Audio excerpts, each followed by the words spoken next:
March 4, 2024, 6:15 a.m.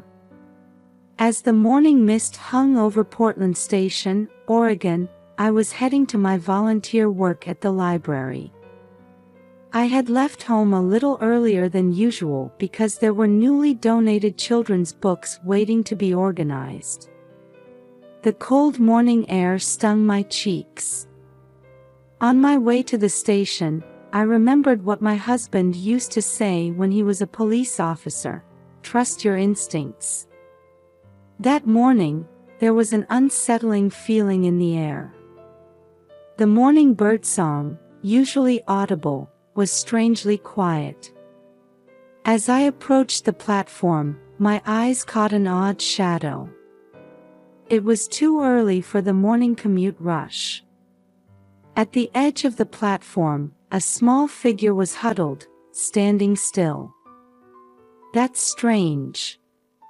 I unconsciously stopped in my tracks. Over 30 years of teaching experience had honed my instincts for detecting when something was wrong with a child.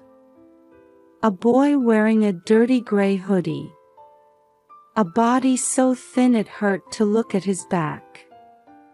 Perhaps 10 years old. The cold March wind whipped at his worn jeans. His socks were full of holes, and his sneakers were worn down at the heels. As I got closer, my heart began to race. A familiar silhouette. But that was impossible. Because the boy in front of me had been officially declared dead a year ago, my grandson. Grandma. I'm hungry. My body froze at the thin voice. A familiar voice. A slightly stuttering but gentle tone. I remembered how many times that voice had begged me, "Grandma, read this book to me." The boy slowly raised his face. A pale complexion. Under his sunken eyes were clear signs of exhaustion. His cheeks were hollow, his lips dry and cracked. And then, the decisive evidence. A small surgical scar behind his left ear. A reminder of the middle ear surgery he had when he was 3. I had applied ointment to that scar countless times. Kaizen. Is it really you, Kaizen? My voice was trembling. My grandson, who had been declared dead, was definitely here. My hands were shaking, and even my knees were wobbling. But this was no time to lose composure. I needed to get him to a safe place. Memories rushed back. 3 years ago, my son Tim went through a divorce with his then-wife Sarah. In what could be called child neglect, the court granted Tim custody of Kaizen. I cut back on my retirement library volunteer hours to support with childcare. Morning drop-offs and pickups, making lunches, helping with homework. But it wasn't a burden. Kaizen loved books. When I read to him, he would lean forward on my lap, listening intently. He never tired of dinosaur books in particular. When I started explaining, you see, the Tyrannosaurus, he would listen with sparkling eyes.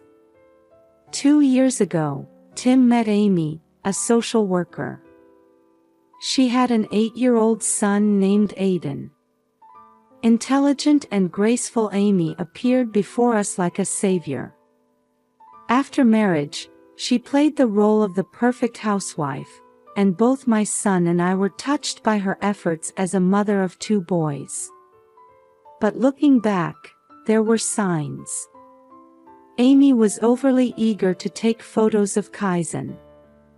Especially that day at the Columbia River campsite, she kept taking pictures of Kaizen obsessively. "It's for growth records," she said. Her eyes were somewhat vacant then. In the evening, Kaizen disappeared, saying he was going to the bathroom. Sudden heavy rain. Desperate search. And 3 days later, death declaration without a body. Police processed it as an accidental death. The conclusion was that he had been swept away by the river. But my instincts told me differently. Amy's behavior was also strange. She showed no signs of distress. If anything, she was too calm. Without hesitation, I took Kaizen home. With trembling hands, I made warm stew and changed him into my late husband's old pajamas. When I helped him change, I noticed bruises on his back. Signs of abuse, perhaps. Kaizen silently spooned the food into his mouth. The scene was so surreal that I rubbed my eyes several times. Eventually, I steeled myself and picked up my phone. I dialed my son's number. After 3 rings, Tim answered. I could hear children's cheerful voices in the background. Mom? Why are you calling so early? Tim, listen. Kaizen is alive. He's at my house right now. On the other end of the line, my son responded in confusion. What? Mom, what are you talking about? He's right here, playing with Legos with Aiden. A chill ran down my spine. Kaizen holding a spoon in front of me. The Kaizen playing at my son's house. And Amy's unnatural photo taking. Her unnaturally calm demeanor. Everything started to connect. Amy's terrible secret was finally taking shape. I told my son, desperately trying to control my trembling voice. Tim, call the police. Right now. The Kaizen at your house isn't the real Kaizen. I'm beginning to understand what Amy has done. The hour until the police arrived felt like an eternity. After eating, Kaizen fell asleep on my sofa, exhausted. His sleeping face was as defenseless as a baby's, occasionally trembling slightly. Before calling the police, I decided I needed a trusted advisor. I contacted Mike Wilson, my husband's former colleague who now works as a private investigator. He would surely assess the situation calmly. Mary, I'm coming right over. Don't let anyone see him until then. Mike's voice carried its usual steadiness. 30 minutes later, Mike arrived at my house. He checked on the sleeping Kaizen and photographed his injuries and bruises.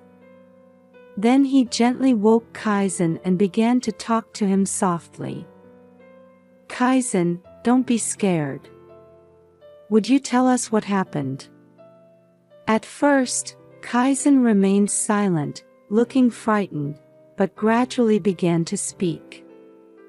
His testimony revealed something far more horrific than we had imagined. That day, when I went to use the bathroom, there was a strange man waiting. He said Mom asked him to. According to Kaizen's testimony, he had been kidnapped as part of a plan. Everything at the campsite had been meticulously prepared by Amy. They put me in a car and took me to an old building. The windows were high up, I couldn't see outside. But they gave me books. They told me to study. The place of confinement was an abandoned house in the suburbs. Minimal food and water. Educational books were provided, but going outside was strictly forbidden. Amy would come to check on him occasionally. 3 days ago, no one came anymore. I was so hungry. I removed the old boards from the window and escaped. Mike calmly took notes, nodding occasionally. His testimony is sufficiently detailed for a child, he whispered to me. Just then, the doorbell rang. Through the peephole, I saw 2 uniformed officers and 1 detective in plain clothes. Mike greeted them and briefly explained the situation. The police sprang into action. One began taking Kaizen's statement, another took mine. The plainclothes detective was on the phone requesting backup. Mrs. Mary, we've sent another team to your son's house. We'll secure suspect Amy. Just as I felt relief at those words, my cell phone rang. It was Tim. Mom. Amy. Amy ran away with Aiden. Right before the police arrived. A chill ran down my spine. This was the worst possible development. But that was just the beginning. Mike's laptop displayed shocking investigation results. Mary, I looked into Amy's background. She has a criminal record. 10 years ago, her previous husband's child. The article displayed on Mike's laptop was from a local Idaho newspaper 10 years ago. 8-year-old suspicious death, mother claims innocence. The woman in the photo was undoubtedly a younger Amy. Her name then was Amy Clark. That was her maiden name, Mike continued. Her stepchild died in an accident. Drowning. The insurance paid out in full. After that, her husband also died in an unexplained accident. I nearly collapsed into my chair. She had killed someone else's child, and even killed her own father. And now, the same thing to Kaizen. A young detective approached us. We've checked the station's security camera footage. Before Kaizen appeared, a black SUV was parked there.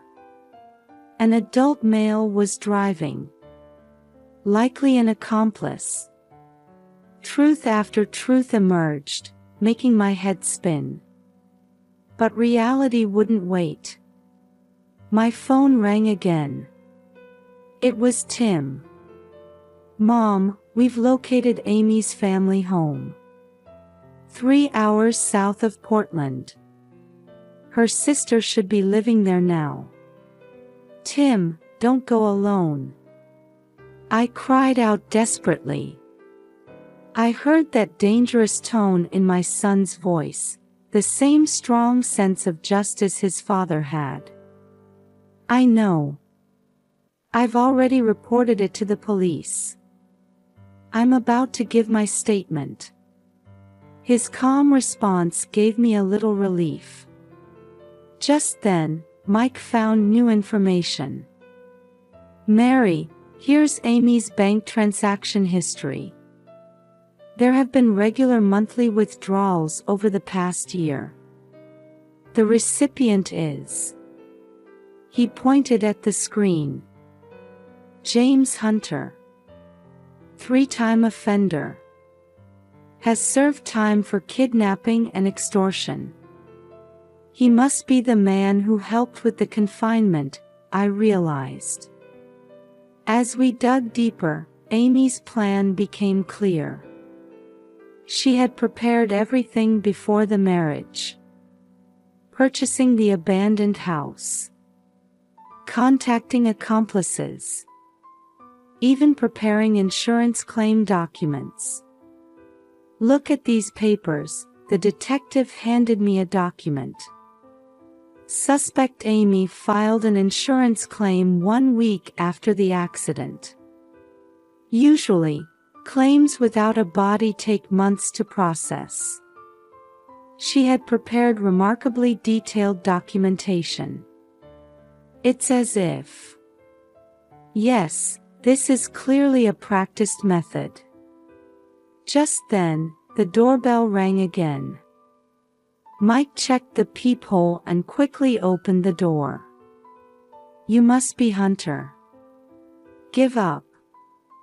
We've traced all your bank accounts. I held my breath. Standing at the door was the black SUV driver from the security camera footage. Amy's accomplice. The man raised his hands without resistance. I'll talk. I'll tell you everything, he said in a tired voice. That woman is insane. At first, I thought it was just insurance fraud.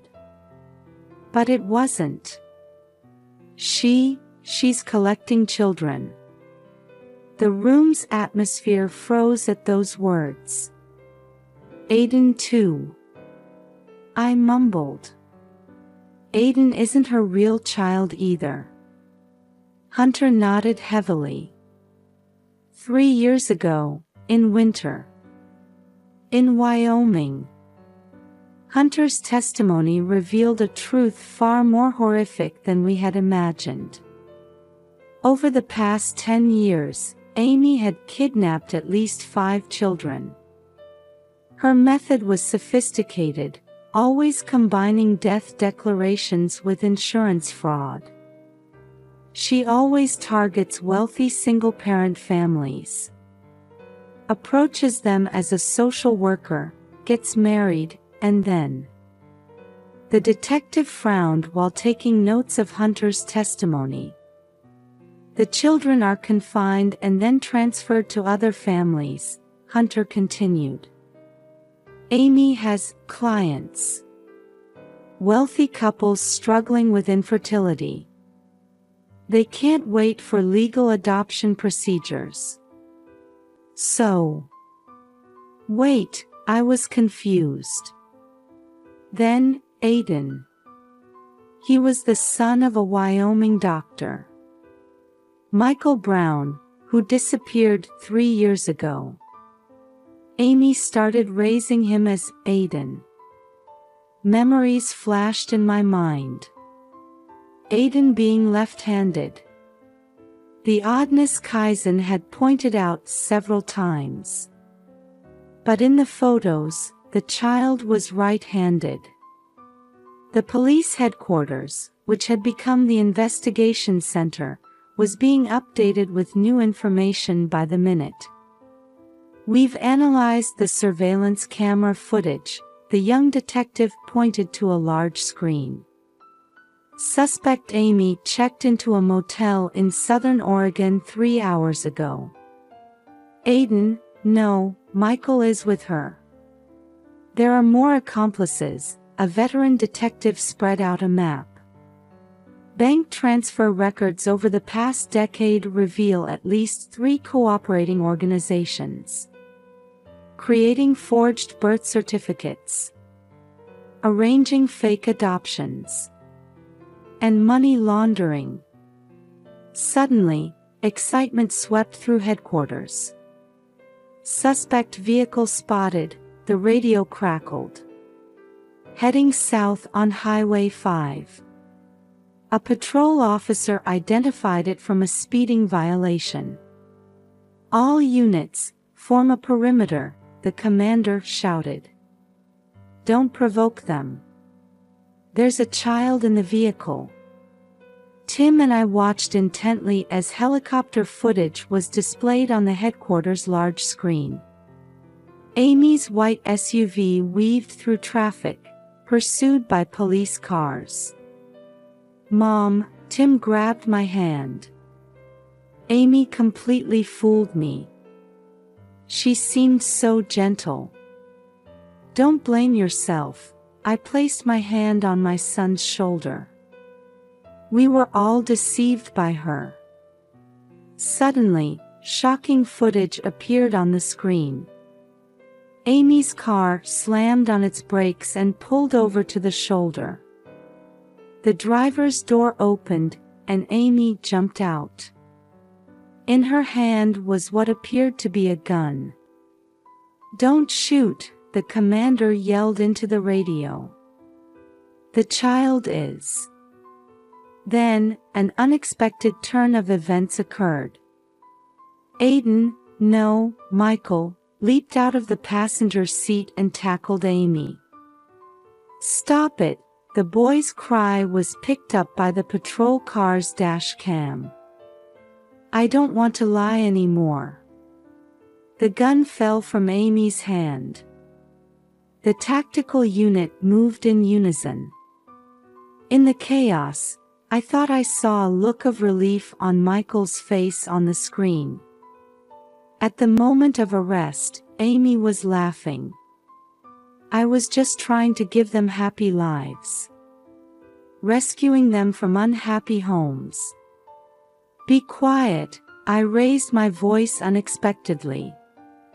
"You destroyed these children's lives, their parents' lives, our lives." July 2024. In the waiting room of St. Luke's Hospital's Child Psychiatry Department. I was waiting for Kaizen to come out of his session.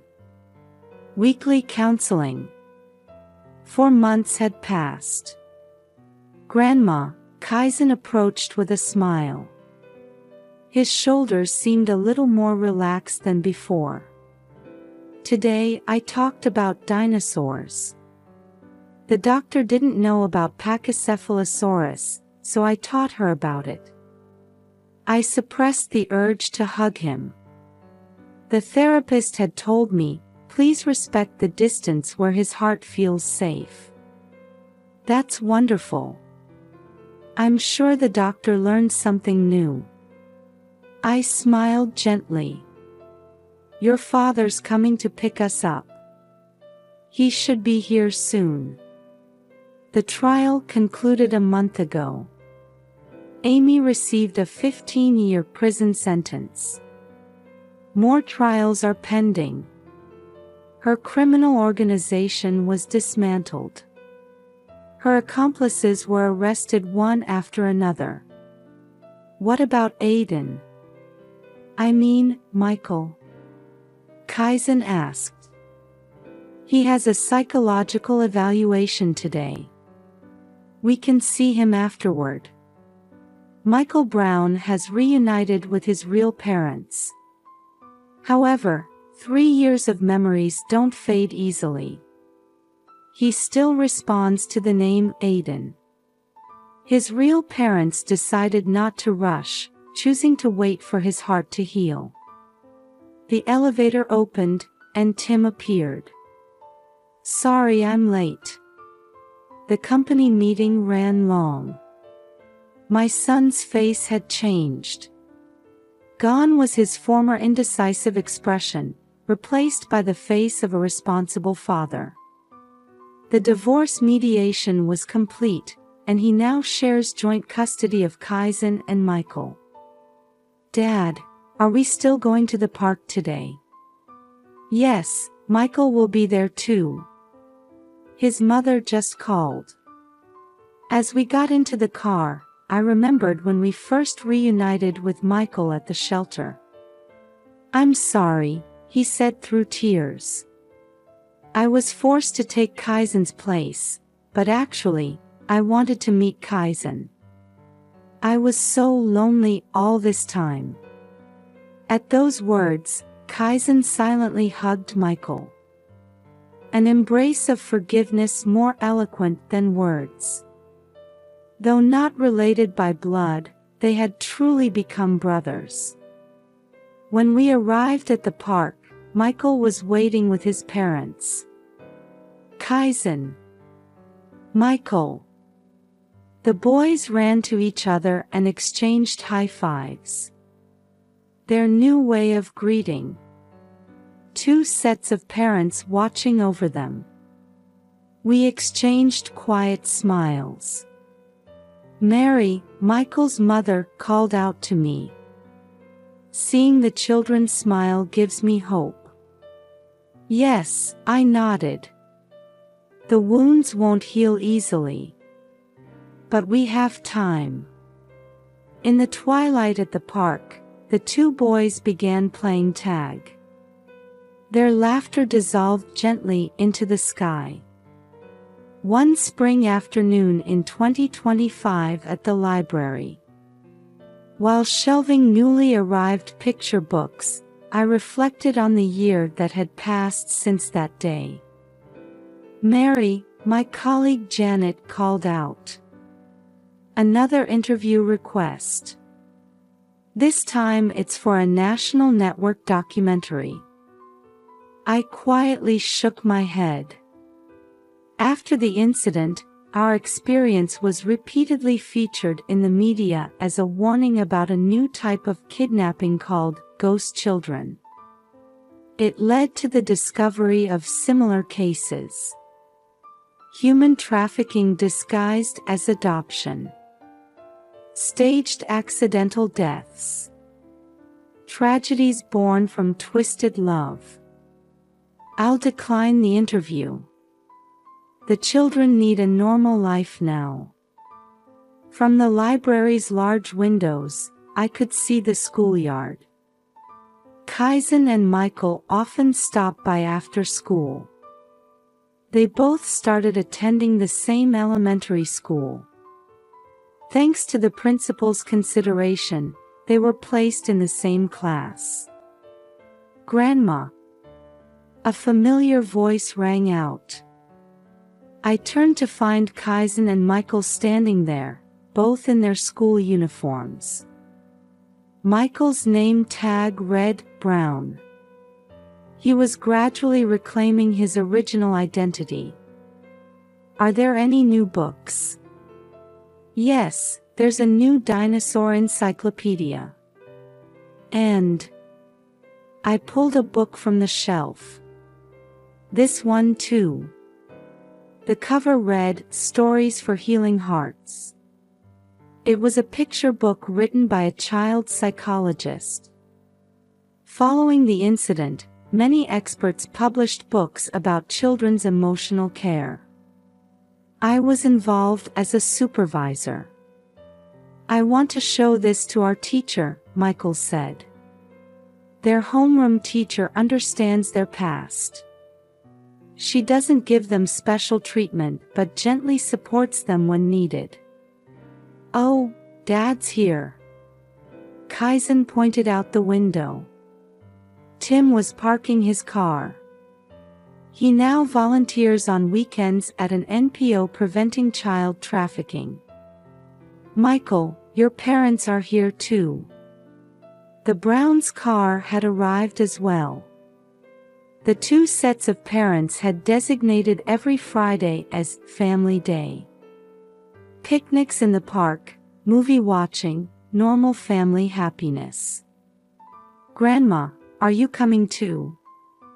Yes, in a little while. I pulled out some documents, copies of Amy's trial records. Her sentence was finalized. Life imprisonment.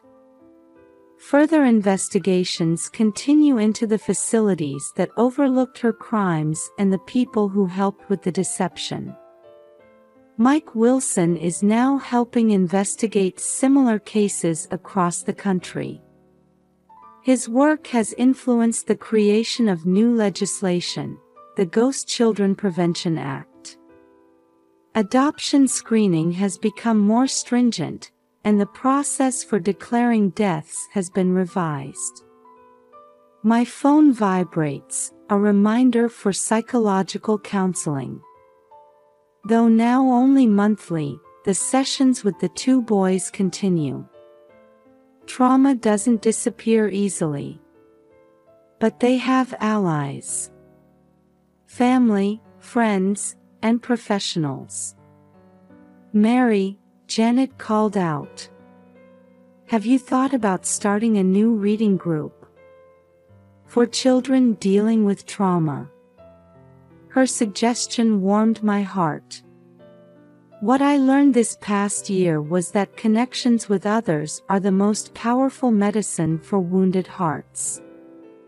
Outside, cherry blossoms were dancing, and children's laughter echoed. I'm ready, I picked up my bag. Let's go. The breeze of a new season gently caressed my cheek.